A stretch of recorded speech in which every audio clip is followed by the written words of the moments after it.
Fortis FC বা Fortis football club 2021-22 মৌসুমে Bangladesh premier লিগে, বর্তমানে যা বাংলাদেশ ফুটবল লিগ, এই সর্বোচ্চ লিগে খেলার যোগ্যতা অর্জন করে। এবার তারা লিগের প্রথম পর্ব শেষে বসুন্ধরা কিংসের সাথে যৌথভাবে শীর্ষে ছিল। বর্তমানে অবস্থা তারা পিছিয়ে গেছে। ফর্টিস হলো বাংলাদেশের অন্যতম দুই ক্লাবের একটি, যার নিজস্ব মাঠ আছে, নিজস্ব প্র্যাকটিস গ্রাউন্ড আছে এবং নিজস্ব অবকাঠামোগত অন্য সুযোগ সুবিধাগুলো আছে। এই যে মাঠটি দেখছেন, এটি হলো ফর্টিস গ্রাউন্ড। এটি বাড্ডার বেড়াইতে অবস্থিত। এই মাঠটির বিশেষত্ব হলো চারপাশে সবুজ গাছে ঘেরা, দূরে নির্মল প্রাকৃতিক পরিবেশ। এখানেই একসময় ফুটবল চর্চা হতো।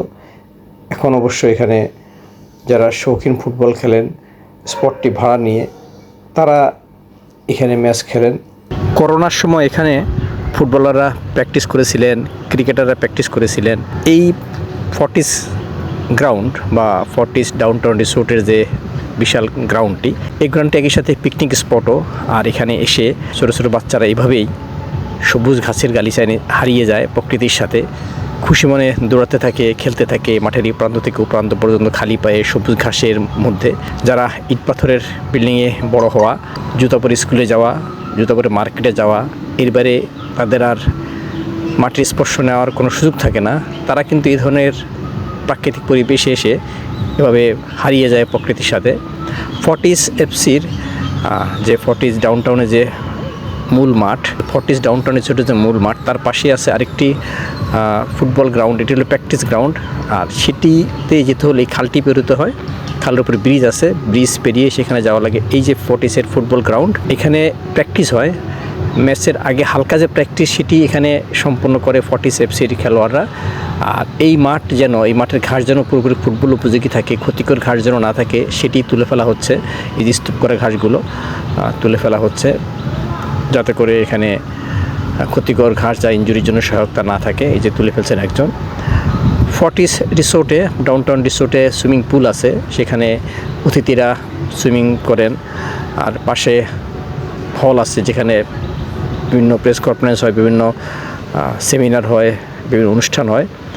সুইমিং পুলের পাশে আরেকটি পুল আছে, যেখানে গরম পানিতে আপনি গোসল করতে পারবেন, গরম পানিতে নিজেকে ভিজাতে পারবেন। আর সার্বক্ষণিক পরিষ্কার পরিচ্ছন্ন রাখার জন্য এভাবে শ্রমিকরা এখানে কাজ করেন, স্টাফরা কাজ করেন।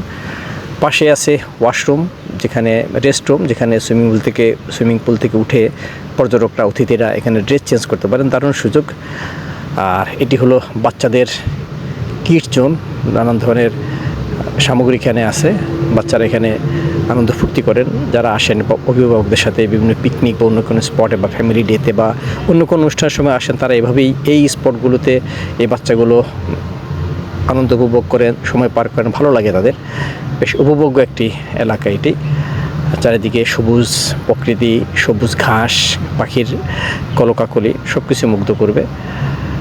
আর এই যে আছে ফর্টিসের আরেকটি গ্রাউন্ড, এখানে আবাসিক অর্থাৎ থাকার কিছু ব্যবস্থা আছে। আর পানির একটি ফোয়ারা সুইমিং পুলের পাশেই এটি। এখানে কিছু কাসিম আছে, ছোট্ট একটা চৌবাচ্চার মধ্যে বেশ কিছু কচ্ছপ বা কাসিম সংরক্ষণ করা হয়েছে। কাসিমগুলি যে হাঁটছে, তাদের নিজস্ব পরিবেশ হয়ে গেছে এটি, তারা এর সাথে খাপ খাইয়ে নিয়েছে। বেশ কয়েকটি কাসিম আছে এখানে। এই যে কাসিম পানিতে পড়ে গেল। আর ফর্টিস এফসির এই যে আরেকটি ফোয়ারা, সব মিলে দারুণ উপভোগ্য একটি জায়গা ফর্টিসের ডাউনটাউন রিসোর্ট। আর যারা এখানে জুমার নামাজ পড়তে বা শুক্রবার যারা আসেন, শুক্রবার যারা ফর্টিস ডাউনটাউন রিসোর্টে আসেন, তাদের জুমার নামাজের জন্য একটু হেঁটে দক্ষিণ দিকে হাঁটলেই এই মসজিদটি পাওয়া যায়। সাঁকো পেরিয়ে সেই মসজিদে যাওয়া লাগে। মসজিদ নামাজ, জুমার নামাজ শেষে সবাই আবার এভাবে বেরিয়ে আসেন। বেড়াইদের এই স্থানটি এরকম পরিবেশ বান্ধব নির্মল সবুজের একটি প্রান্তর গড়ে তোলার নেপথ্যে হলেন এই সাদাত হোসেন। তিনি ফর্টিস এফসির সাবেক সভাপতি, এখন ফর্টিস গ্রুপের উনি এমডি। ওনার ইচ্ছাতে, ওনার পরিকল্পনাতেই ফর্টিস গ্রুপের এলাকাটি এরকম সবুজ প্রান্তর, যেখানে তিনি হাউজিং করতে পারতেন, প্লট করতে পারতেন, তা না করে তিনি এইখানে একটি নির্মল প্রাকৃতিক পরিবেশ রেখেছেন, খেলাধুলার ব্যবস্থা রেখেছেন, সুইমিং পুলের ব্যবস্থা রেখেছেন, এটি রিসোর্ট করেছেন। এই জন্য অবশ্যই তিনি ধন্যবাদ পাওয়ার যোগ্য। একই সাথে এই কাজে আছেন তাকে সহযোগিতা করছেন তার ছোট ভাই শাহিন হাসান, যিনি বর্তমানে ফর্টিসেপসির সভাপতি।